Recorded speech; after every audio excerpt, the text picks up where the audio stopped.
মিরপুরে শরীফুলের বোলিং তোপে মাত্র ৮৮ রানেই গুটিয়ে যায় শেখ জামাল ধানমন্ডি ক্লাব। আবাহনী জিতেছে ১০ উইকেটের বিশাল ব্যবধানে। ৭ ওভার বল করে মাত্র ৩৫ রান দিয়ে ৪ উইকেট শিকার করেন বাঁহাতি এই পেসার। সকালে টস জিতে শেখ জামালকে ব্যাটিংয়ের আমন্ত্রণ জানান আবাহনী অধিনায়ক নাজমুল হোসেন শান্ত। অধিনায়কের সিদ্ধান্তকে সঠিক প্রমাণিত করে নিয়মিত বিরতিতে প্রতিপক্ষের উইকেট তুলে নিতে থাকেন আবাহনী বোলাররা। জাতীয় দলের ৩ পেস ত্রয়ীর বোলিং তোপে বলার মতো স্কোর করতে পারেননি শেখ জামালের কোনো ব্যাটারি। ব্যক্তিগত সর্বোচ্চ ২৩ রান করেন ওপেনার সৈকত আলী। আবাহনীর হয়ে ৭ ওভার বল করে ৩৫ রান দিয়ে ৪ উইকেট তুলে নেন শরীফুল ইসলাম। সাইফ হাসানের উইকেট দিয়ে প্রতিপক্ষের ব্যাটারদের আসা যাওয়ার মিছিলের শুরুটাও করেন শরীফুল ইসলাম। এরপর একে একে প্যাভিলিয়নে ফেরান রবিউল ইসলাম রবি, ইয়াসির আলী চৌধুরী ও জিয়াউর রহমানকে।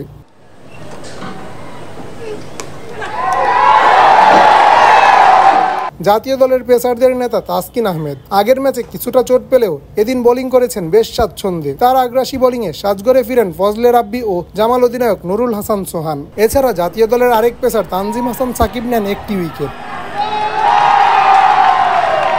বাঁহাতি স্পিনার তানভীর ইসলাম নেন ২টি উইকেট ও একটি উইকেট নিয়েছেন মোসাদ্দেক হোসেন সৈকত। জবাবে ব্যাট করতে নেমে মাত্র ১০ ওভার ২ বলেই নির্ধারিত লক্ষ্যমাত্রায় পৌঁছে যায় আবাহনী। দুই ওপেনারের দুর্দান্ত ব্যাটিংয়ে ২৩৮ বল বাকি থাকতেই ১০ উইকেটের বিশাল জয় পায় আবাহনী।